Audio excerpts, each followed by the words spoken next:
Hello. Thank you, everyone, for joining us. I am Nathan Hendren, a professor of economics at MIT and a member of the advisory board for the Opportunity and Inclusive Growth Institute at the Minneapolis Federal Reserve. It is my absolute pleasure to welcome all of you to the launch of the Income Distributions and Dynamics in America project. When I first heard about this project, I was immediately reminded of the countless number of students who have walked into my office over the past decade. They often come in with an empirical strategy to answer an interesting question, but they face a key constraint: data.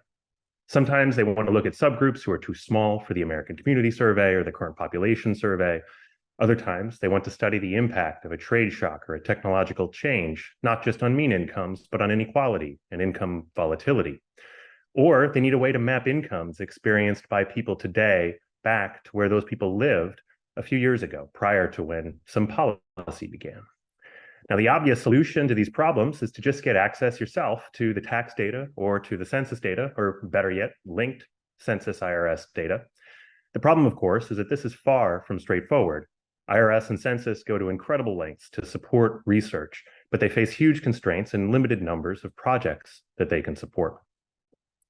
The Income Distributions and Dynamics in America, or IDDA project, takes a giant leap in expanding access to the powerful information that is held in administrative data. Through a research collaboration with the Census Bureau, this project has released an enormous amount of detailed statistics on income inequality and income mobility over the life cycle, broken out down to the state level and into detailed demographic subgroups.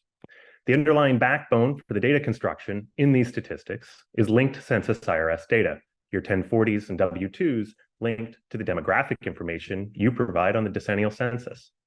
Now, I may be only slightly biased, as I've had the pleasure to work with this individual level data, but this backbone data set is the gold standard for measuring incomes in the United States. The statistics, in my view, that come from it are an exciting public good for every researcher, student, and organization seeking to better understand the income experiences of Americans. We have a full program to cover in a very short time. I'm delighted to turn it over to our presenters to share more details about IDDA. First, we will hear from the director of the Opportunity and Inclusive Growth Institute, Abigail Wozniak. Abby will say more about the research needs and practical questions that led to the IDDA collaboration. She'll also mention how to get quick answers using the IDDA web. We'll then hear from Ilanan Kondo, senior economist with the Institute and lead PI on the project for the Institute. Ilanan will describe the wealth of resources available on the project site, and will dive into just how IDDA is constructed and what it contains. We'll then hear from two researchers who've worked with the data in 5-minute flash talks. Kevin Rintz, senior economist with the Census Bureau and PI on the project for Census, will talk about new insights IDDA provided into the recovery from the 2001 recession. Natalie Gabay, research associate at the Minneapolis Fed, will describe new analysis using IDDA's data on earnings in Native and tribal areas. Then you'll have the opportunity to ask your questions about IDDA. Feel free to put questions into the Zoom Q&A throughout. I'll be watching the questions that come in, and I'll be back at the end to put a selection of them to our presenters. All right, over to you, Abby. Thank you, Nathan. Welcome, everyone. And I am Abby Wozniak, Director of the Opportunity and Inclusive Growth Institute here at the Minneapolis Fed. And I'm really excited to be able to tell you about the types of questions that got us thinking about working on a collaborative project like IDDA. So as many folks on this call might know, the United States has experienced over the last 4 decades a fairly dramatic change, and we can go to the next slide, in how earning power has evolved in the United States. This has in particular affected workers at the lower and the higher end of the earnings distribution. We've seen the most dramatic changes for those folks over these past several decades. But it's often the case that we are limited in what we can say about the details about how those types of changes have come about. So in particular, what we know about the rise in inequality that has occurred for US earners over the last 30 to 50 years, depending on how we count, is constrained by data that often comes with 2 big limitations. So the first is that this data might have too few observations.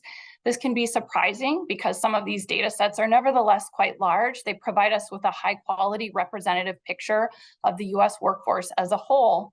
But when we start to want to ask about specific demographic groups, or we want to ask about demographic groups in a particular geographic area, it can be the case that even these large survey data sets are too limited to tell us what we need to know reliably, particularly when it comes to those distributional questions.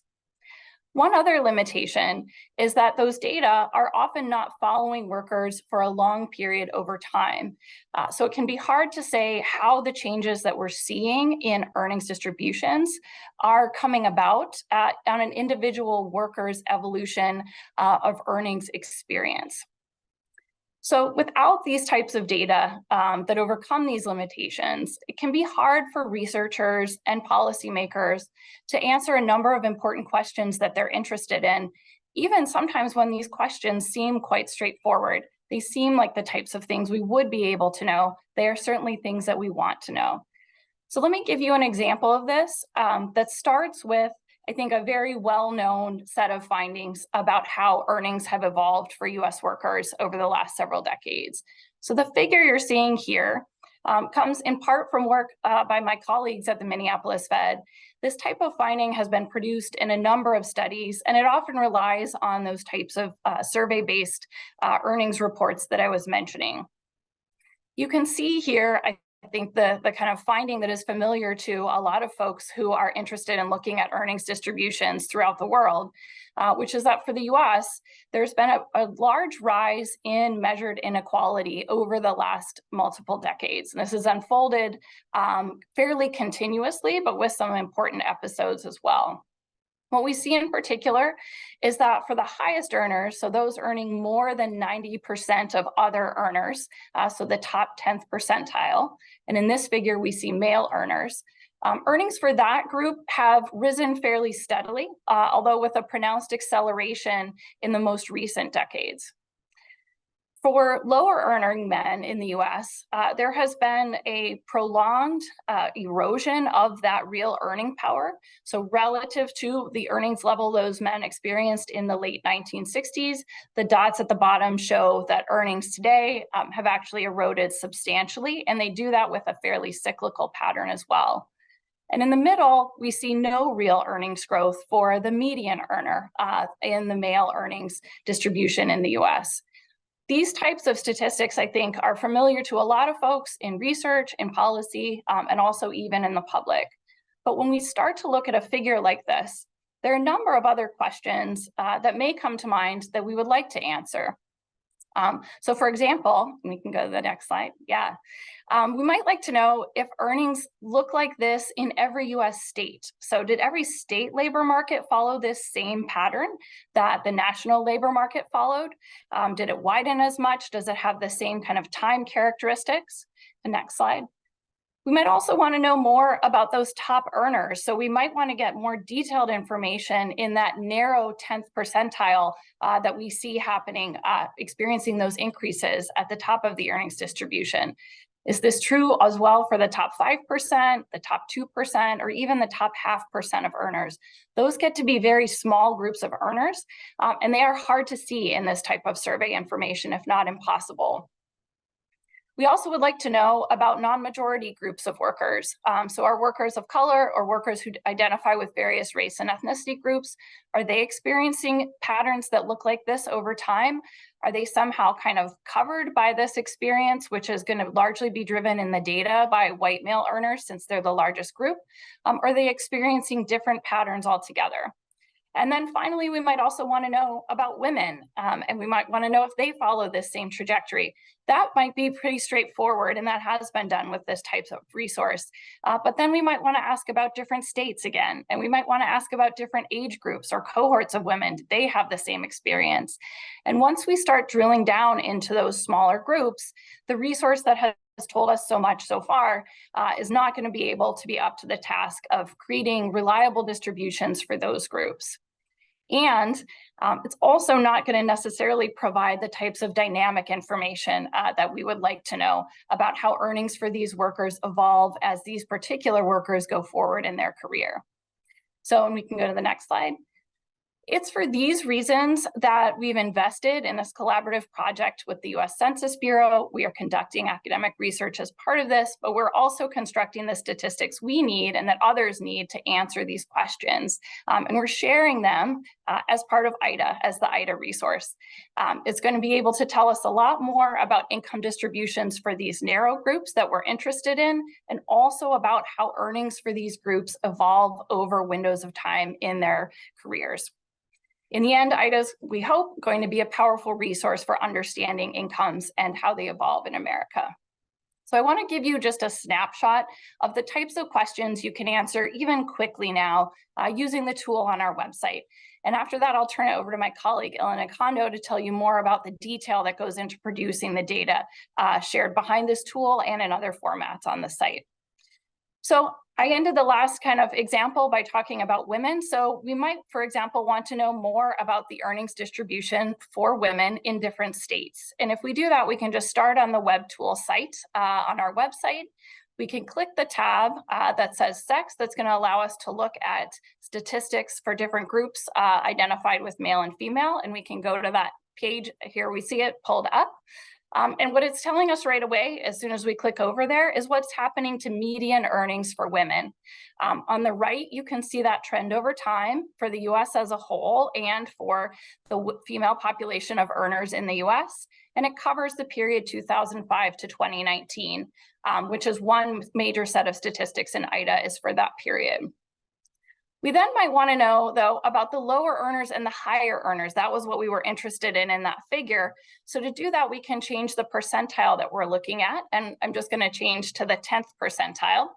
And so we'll see the results for that lower earning group of women in the US. On the right, again, we see the trends for the 10th percentile of female earners in the US overall against the US earning figure as well overall in that darker bar. But then on the left, we can see what those patterns look like across states. And you can tell from the bar at the bottom that that 10th percentile of earnings can be higher or lower depending on which state we're in. We then might want to know about the top earners in those distributions. That's going to start to give us that whole picture that we were looking at earlier. So we can change the percentile we're interested in to the 90th. And this, again, reproduces that plot state by state. You see that we also have variation across states in how high that highest earnings level is for women workers in that state. There's a lot more we can do. So we might want to change to the end of the period to look at that over time. So we can change the year that we're looking at. We might also want to say we're kind of interested in how these earnings compare to earnings for male workers. And so we can change that and make this relative as well. So if we go to that kind of final set of tweaks, you can get a kind of more comprehensive view of how those statistics have evolved, both in the US as a whole on the right, and state by state in the state graph on the left. And you can see, for example, that states really differ in how women's earnings at the top compare to men's earnings at the top, with that gender gap among the highest earners varying from 60% to 75%. All states experience a gender gap, but it's larger or smaller depending on which state it is, particularly at those top deciles. So this is just a quick snapshot of what you can find in that tool, but I'm excited to be able to turn it over to Elena and Kondo now to tell you more about how we actually built the statistics behind this information. Thank you so much, Abby. So I'll tell you more about what IDDA is and how it helps us just better understand this rich quilt of income experiences across America. So on the next slide, I just wanted to say again what the theme of sort of this talk, which is IDDA is not just a data set, it's really a comprehensive resource on income distributions and income dynamics for different demographic groups, different subpopulations, and as well as sub-national geographies in particular states. And as a result, IDDA is really a public good beyond the data for researchers and policymakers, and being produced at the Federal Reserve Bank, it also just helps us better understand how the economy works, and including to achieve the FOMC mandate. So what are sort of what's a suite of resources that comprise IDDA? I like this pyramid because it kind of shows us sort of what's the foundation of IDDA and then how we build on top. At the base of this pyramid, we really have just bulk data. We have roughly 6 million statistics that are available for download, and I'll explain it later. On top of that, and we have this interactive data visualization tool that Abby just showed. It's really leveraging only a slice of that bulk data. And then on top of that, we share insights through article features and research papers and so on. So let me show you let me walk you through each one of those dimensions. So if you go on the IDA homepage, there are many articles, that are ongoing set of contributions by various people using the data. Some of them will be featured in the flash talks. Kevin later will talk to us about the long shot of the 2001 recession.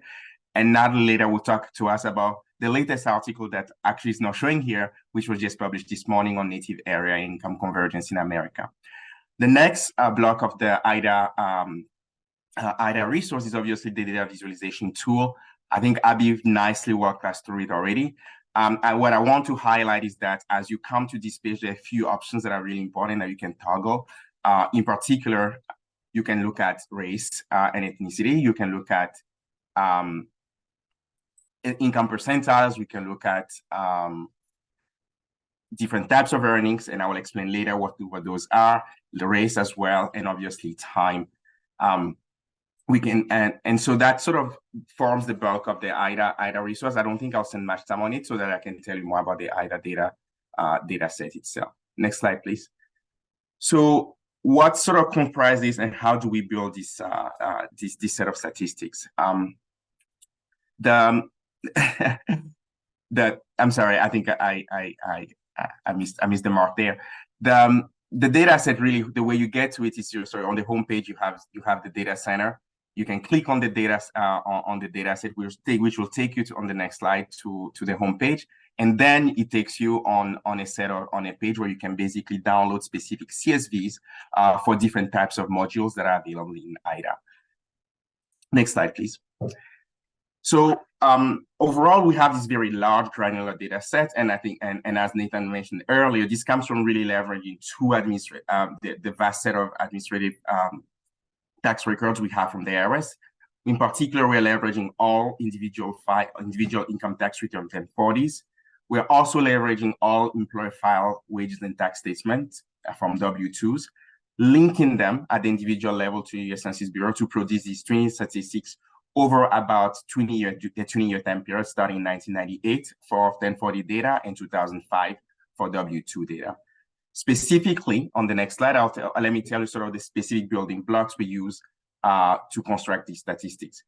As I mentioned, we see the universe of 1040 data. We don't see all the information on 1040s. In particular, the two types of income we leverage on the 1040s are the wages and salary, which will be line 7. We also can see the average adjusted gross income. Those two types of income, so the labor income and the taxable adjusted gross income, allows us also to think about the non-wage income of the filing unit. Next, we have the individual W-2 statement that are filed directly by the employer with the IRS. On those, we see the box that reflect the wage. We leverage information from box 1, which will be wages and salaries, as well as deferred compensation. And together, they give us a notion of total compensation. And those, we basically have data from starting in 2005.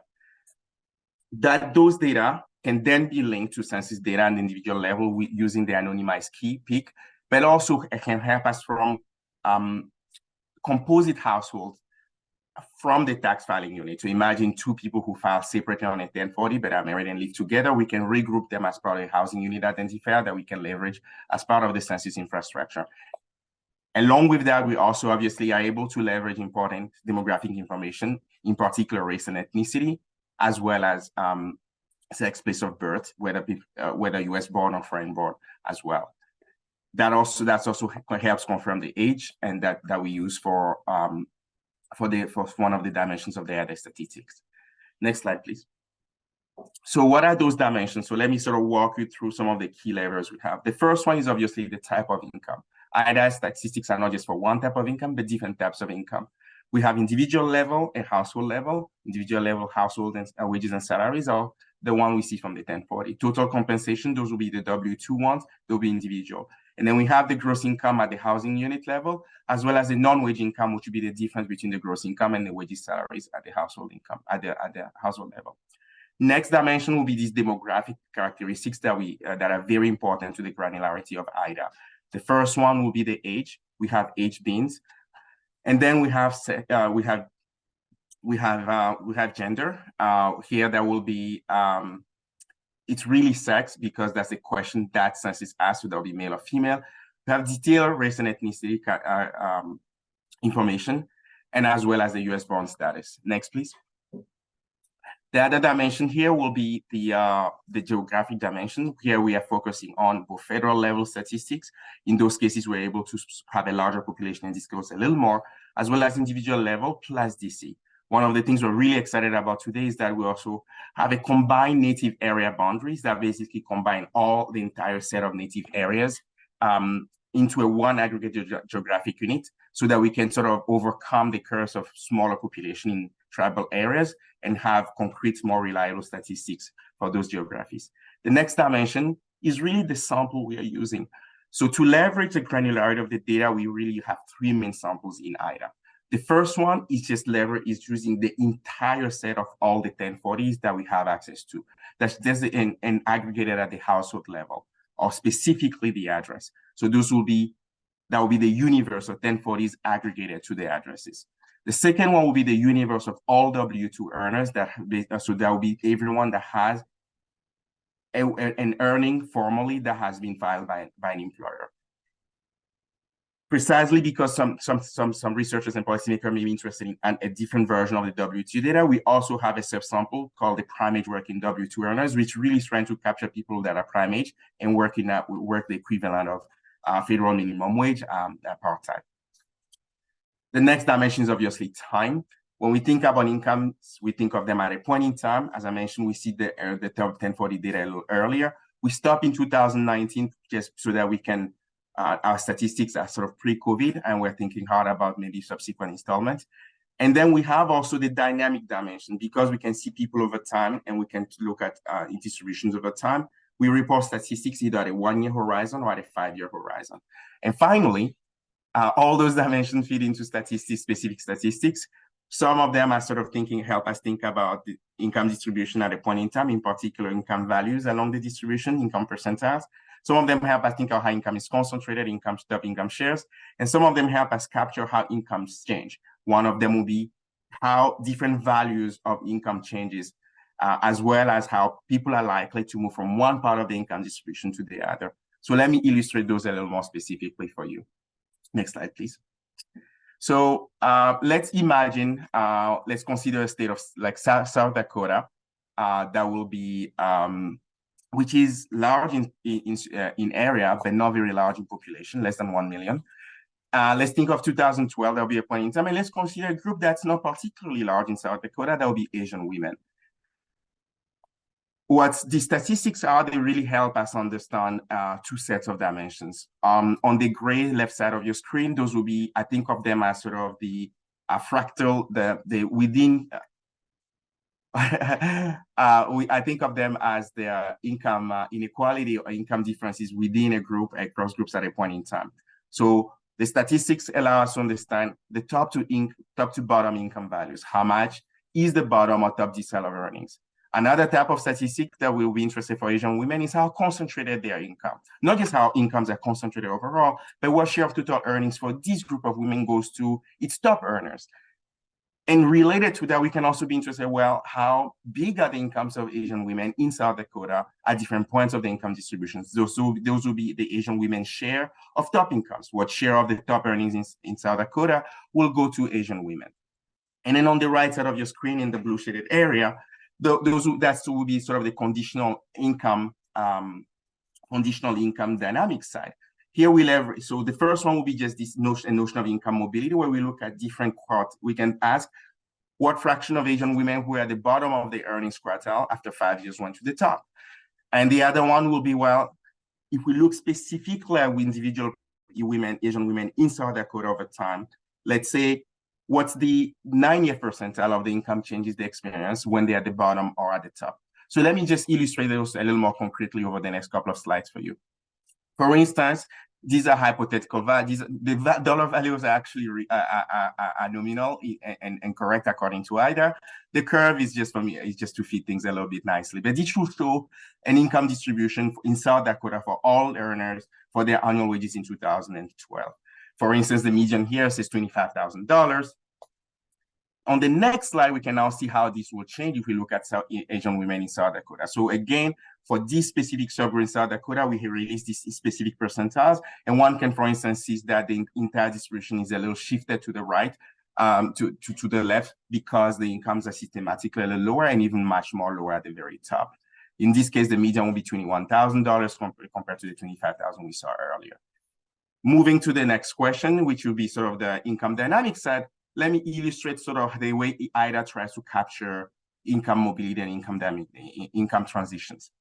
Specifically in the burgeoning curve here is showing what the distribution of earnings in South Dakota for all earners were in 2007.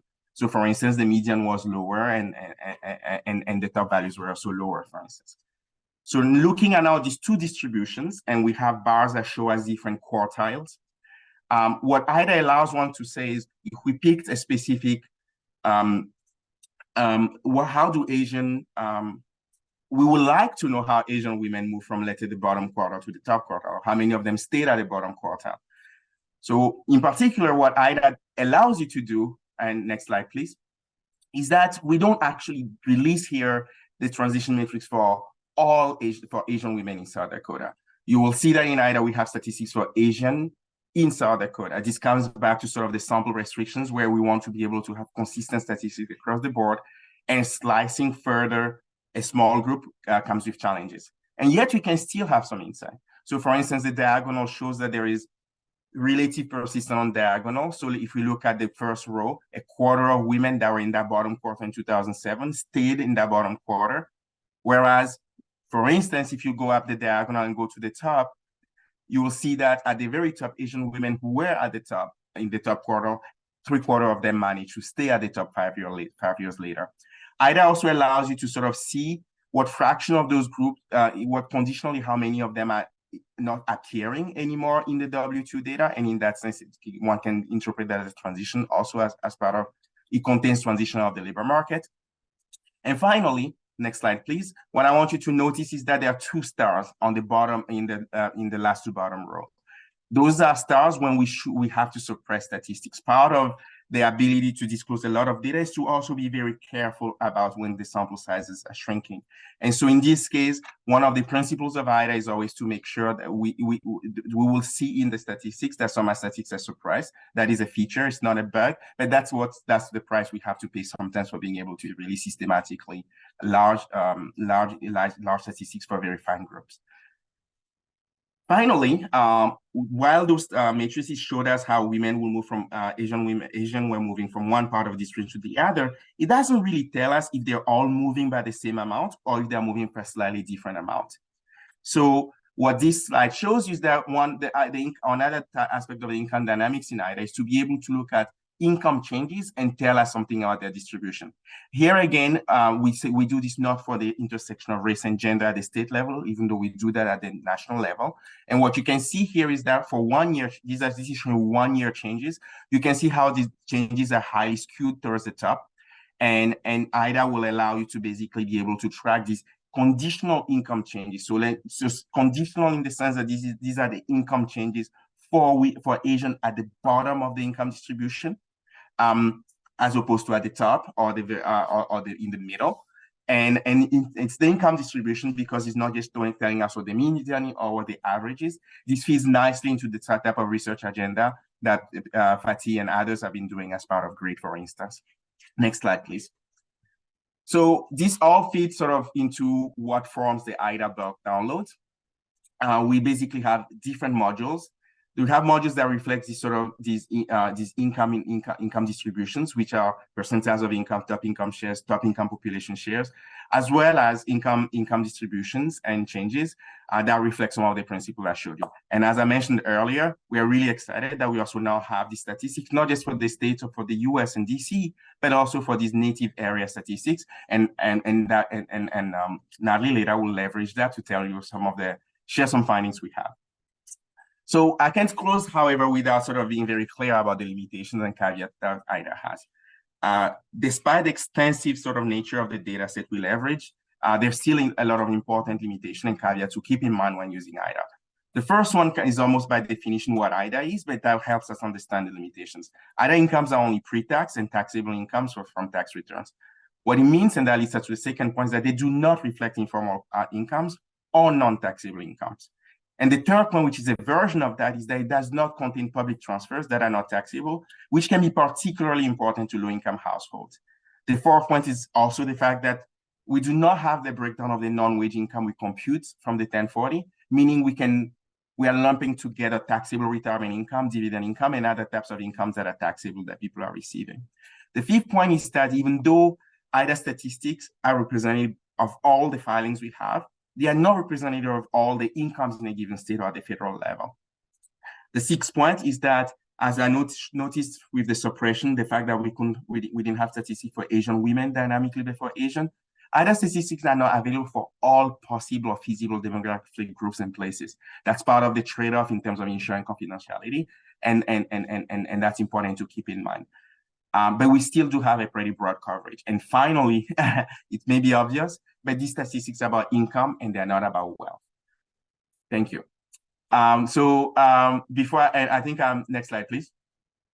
So in summary, data for download, data tool to visualize, a lot to explore using both using our insights and for your own research or analysis. I think I'll now turn it to Kevin, who has been really, really important instrumental for our ability to actually carry this project further, and we'll share some insights about the long shadow of the 2001 recession. Take it away, Kevin. Thanks, Elenan. One of the things you can explore using the IDDA data is how changes in the economy relate to changes in outcomes like income mobility or income growth. The particular setting I'm going to tell you about now is the 2001 recession, which was not particularly long or severe, especially compared to the Great Recession, which followed it. But as you can see from this figure, was experienced very differently by members of different demographic groups. This figure shows employment to population ratio changes relative to 2000 by age. And as you can see, moving to the right on this chart, the experiences like really kind of differed substantially between the youngest and the oldest workers, with the youngest workers seeing a large decline in employment and the oldest workers not seeing employment decline, and in fact seeing it grow kind of without much interruption during the recession. We can use the IDDA data that Elenan described to look at how 1 year income growth has changed for these same age groups. In the next slide, you'll see on the left trends in kind of year-over-year income growth by age for people who started off with relatively low income, so incomes in the bottom 25% of the income distribution. And on the right, you'll see those same trends for people who started off with relatively high incomes, people in the top 10%. And you can look at just the difference between those high points you see in 2000 before the recession hit, and where you see income growth at the far right of each of those figures. And you'll note that the youngest groups saw the largest declines in income growth from before the 2001 recession until just before the Great Recession would hit 2008. This is just national evidence. We can also look at the state level using the IDDA data. This figure shows, let's say each point on this figure represents an age group within a state. On the horizontal axis, the location represents the change in the employment to population ratio within that age group and state between 2000 and 2007. On the vertical axis, the location of a point represents the change in 1 year income growth over that same period. And so a point in the bottom left-hand corner of this chart, where you see a lot of the points that represent the youngest age group located, are places that saw large declines in employment and also larger declines in income growth.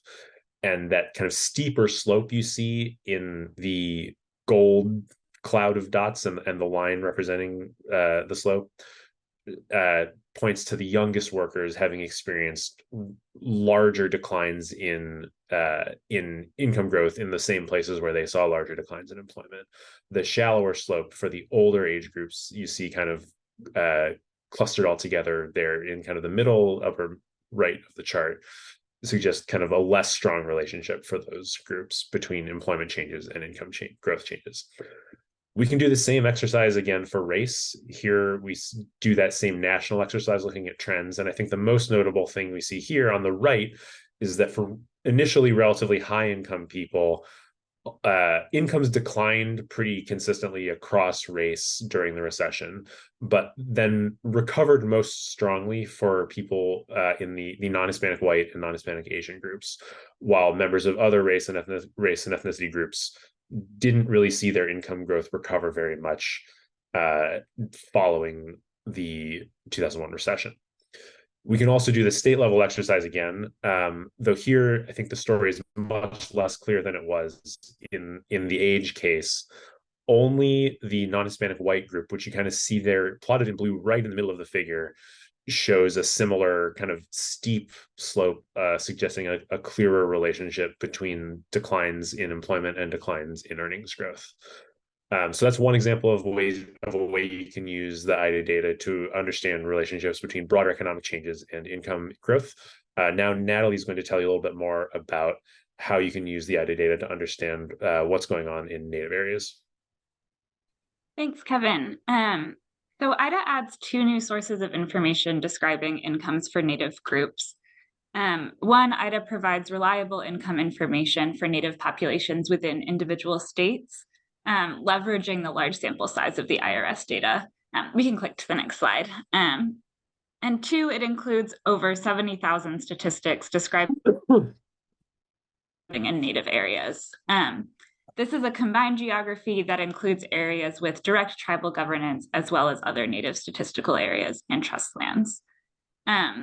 So looking first to the state level data, this map on the left shows median income among American Indian or Alaska Native tax filers as a percent of median white incomes in each state.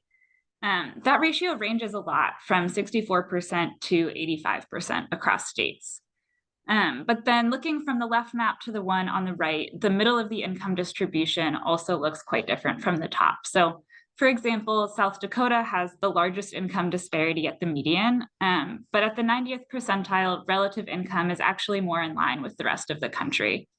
And then California shows kind of the opposite pattern. Relative income is low at the 90th percentile, shaded in light blue, but looks more similar to other states at the median. And these maps don't show why that is, but we're really excited for state and tribal leaders to be able to explore this data further. States are one way of looking at the importance of place, but IDDA allows us to go a step further and look more closely at income trends for Native and non-Native people living in tribal areas, and then understand whether that's different from changes occurring for Native people throughout the US. So this chart shows how incomes have evolved for those three groups relative to the US population. Until about 2009, incomes for all three groups converged. And we know that historically incomes have been growing in many Native communities over the past 4 decades of tribal self-determination. But after 2009, relative incomes flatten and then start to fall for both Native and non-Native individuals living in tribal areas. So both the blue and yellow lines are falling. And in fact, next slide, please. That pattern is also shared at the top of the income distribution. Here we see the same three comparisons at the 90th percentile of income. And again, relative incomes have declined for both Native and non-Native people in tribal areas by about 8 percentage points. And for reference, the 90th percentile of income in the US was about $230,000 in 2019. So that speaks to a trend that is really broad-based and also raises questions. For instance, incomes are falling in this period of overall economic growth that might not be shared evenly with tribal communities.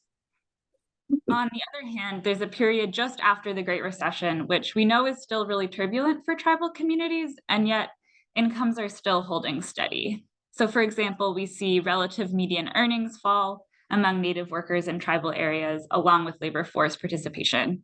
And we can use IDA's income mobility dimension to dig into this puzzle. So here we're looking at the lowest initial earnings quartile, below the 25th percentile.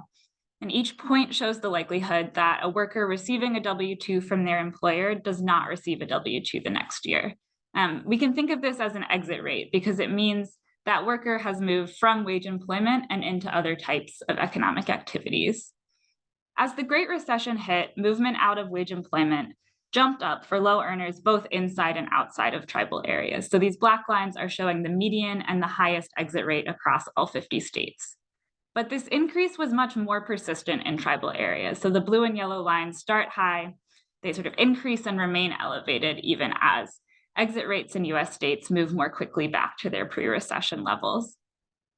And interestingly, in this graph here, we also see a lot of employment volatility for high earners. And that is really distinct from other US states where high earners continue receiving W-2s both during and after the recession. And again, for both low and high earners, much of this volatility happens before relative incomes start to fall. So while the Great Recession was really disruptive, and perhaps especially in tribal communities, it seems that non-labor sources contributed to the resilience of incomes in Native areas, especially in that 2009 to 2013 period. And that's something to keep in mind in thinking about opportunities for renewed income convergence, and really speaks to the importance of measuring all types of income for granular subgroups, as IDDA aims to do. So that concludes, and I will pass it back to Nathan, who is going to lead our Q&A. Wonderful. Thank you, Natalie, and thanks to everybody. Also, thanks to all of you who asked questions along the way in the chat. If you still have questions, in the Q&A, if you still have questions, feel free to add them. I'm going to start here with a question for Abby on the scope of the estimates. A lot of questions that were being posted were about sort of, do you have this cut? Do you have that cut? Things like urban versus rural, college, the level of geography, industry, et cetera. And I wonder if you want to speak to sort of the pros of what's provided here versus what is not provided. So I want to also advertise that there's detailed documentation explaining what is in and what is not in. And that is on the parts of the site that Elena referenced. There's also a really extensive frequently asked questions. So hopefully some of these are there. Those are just additional resources folks can look to for more information. The big buckets that we do have, which is what Elena laid out, we have race and ethnicity, we have gender, we have age, and we have US born and foreign born status, along with geography and time. And those are the major buckets that we have to be able to provide statistics for groups defined by those features. It means we do not have education, we do not have industry and occupation. We also do not have sub-state areas right now, aside from the Native areas statistics that are tabulated separately as a single geography. So it certainly involves some trade-offs. I always like to highlight to people that a state is a really important administrative unit. So I know a lot of our kind of thinking about what generates opportunity is often focused at narrow levels, but I think it's worth looking at the state level as a major place for policy to happen. And so I think statistics are important to have at that level. But I think another way to explain it is, we have the cuts that we have made possible largely by what we can and can't link to the universe of earnings records. For example, we can't link education to the universe of earnings records. So those are just some limitations we have to deal with. Some things were choices that we made. And then some things, we hope to maybe be able to do further cuts in the future. So definitely the metro versus non-metro areas is something on our radar screen. I know other folks at the census are thinking about that as well. So that's one where we'll have to see what the next year and additional updates have to bring. Thanks, Abby. So the next question, I think I'm going to pose to Natalie, if that's okay, on home versus work location. So there was a question posted about kind of basically what is the measure of location being used for these incomes. My parents live in Kansas City, and this is a very salient kind of issue that pops up there. It's also more kind of prevalent as we think about remote work opportunities. And I don't know if you're able to say a few words about how you guys thought about that construction. Yeah, sure. So it's The state information we have is where people live, not where they work. We are pulling it from 1040 forms and other information returns. And then in the native areas statistics, we're using residential addresses that we gather from the census master address file, and specifying whether those are located in census blocks that are designated as native areas. So yes, people might work in a different state than they live in, and they might live in a native area but work outside of one. That makes sense. Awesome. Thank you. Ilanan, a question for you that was popping up perhaps in the chat here is about underreporting of income. So if we think people are cheating on their taxes, do we worry about using the tax data as measures of income, or how have you guys thought about that? And a related question, I think, is how are kind of zeros thought about on the income side? Is that something that's included, or those dropped along the way? Yeah, no, thank you. So I think, as you mentioned, we think of administrative data on tax record as the gold standard, even though there are potential issues to worry about. So we take the data in that sense as is, but we've been thinking about it. In particular, we don't have it published yet, but we've done a quite thorough analysis of comparing at the individual level for people we can link between our data set and, let's say, the CPS, and compare for different types of income, how different things are for the key concept we use, and think about those distributions.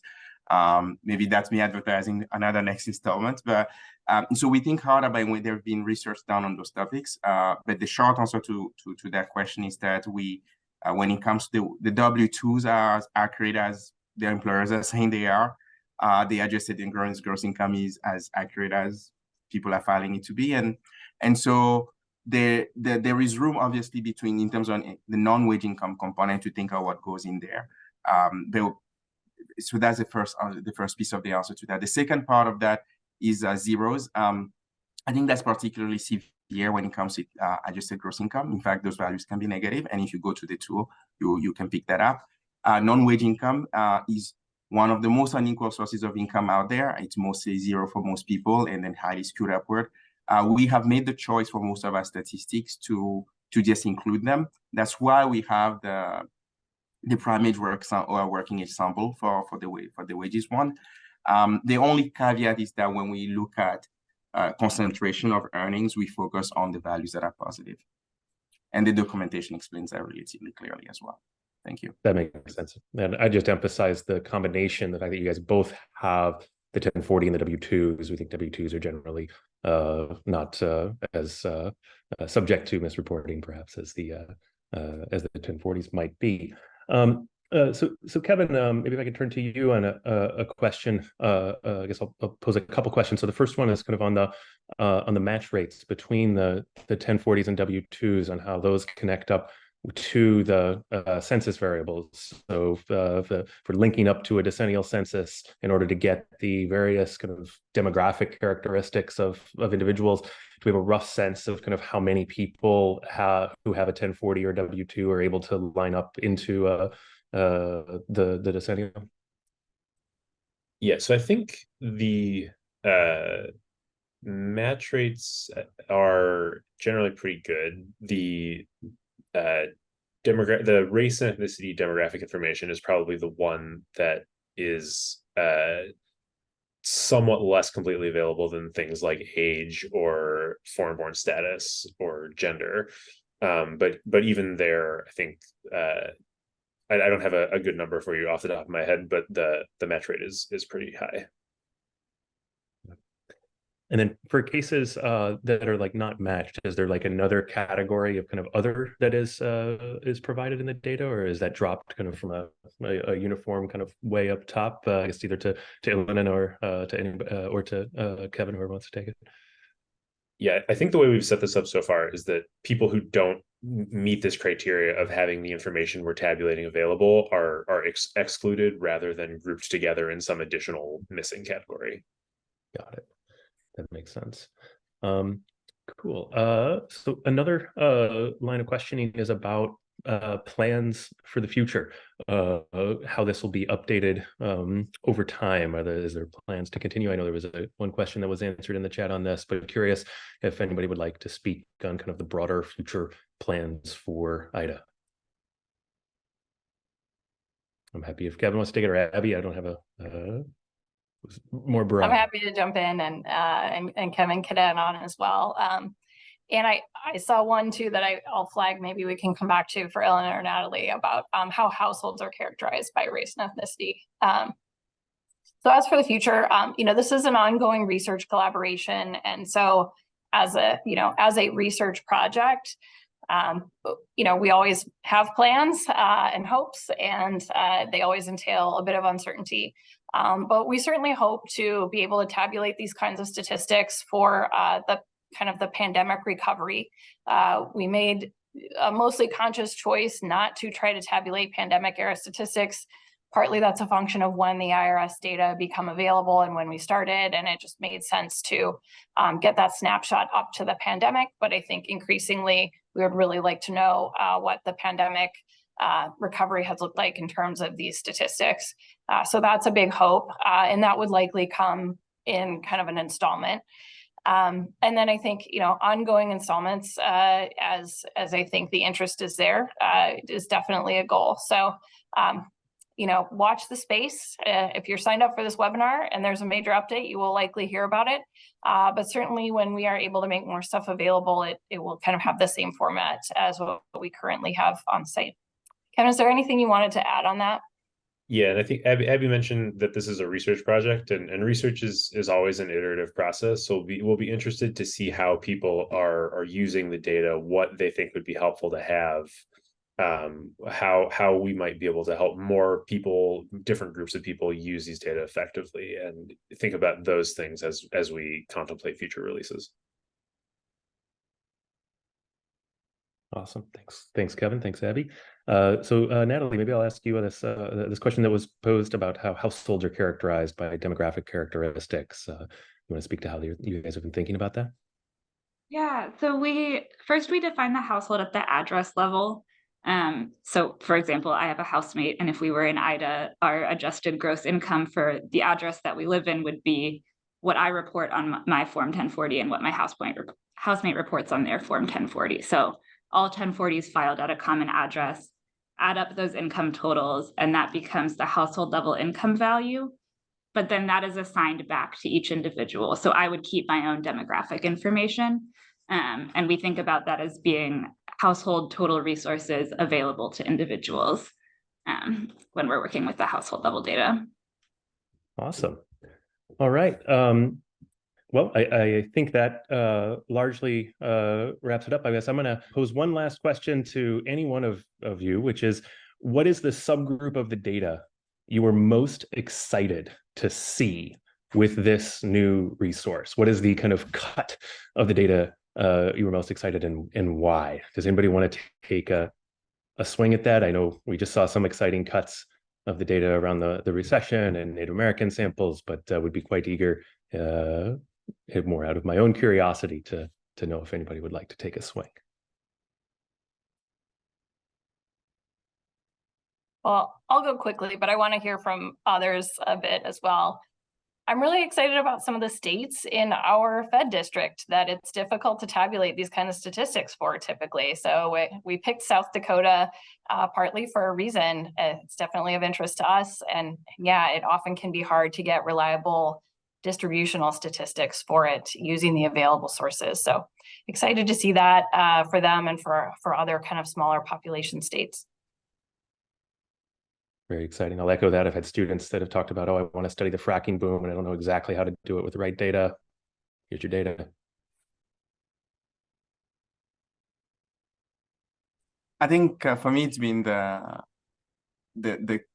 combination of being able to do intersection of race and let's say gender or race and age, and the ability to go quite far and to look at very different points in income distribution, especially at the top, in ways that maybe we didn't have confidence in being able to do that, and being able to tell more nuanced stories about and just better understand how those things vary, so that we don't have just a homogeneous story about women or or Hispanic or Black, but being able to nuance that and knowing that where we are in income distribution matters. I still have yet to dig into the dynamic side. It's bigger by construction, but I'm actually very eager about it. Yeah, I think more than any particular demographic cell, I'm most excited about some of this dynamic income data that we're putting out, in particular about the information on the distribution of income growth over time. So income growth is harder to measure in a lot of cases, so that having measures of that is valuable, but being able to go beyond looking at average income growth or median income growth and see what the really good and the really bad income growth outcomes look like for people with different characteristics in different places, I think is going to be really valuable and really exciting. Very nice. All right. Wonderful. Natalie, do you want to take a swing, or is it good? We saw your presentation on Native American subgroups, which was absolutely excellent. All right. So with that, I think we should probably bring this to a close. I want to thank all of you for joining, and certainly be in touch if you have additional questions about this resource. I hope you all enjoy this resource as much as I do, and as much as my students will. And so have a wonderful day, and thanks for joining.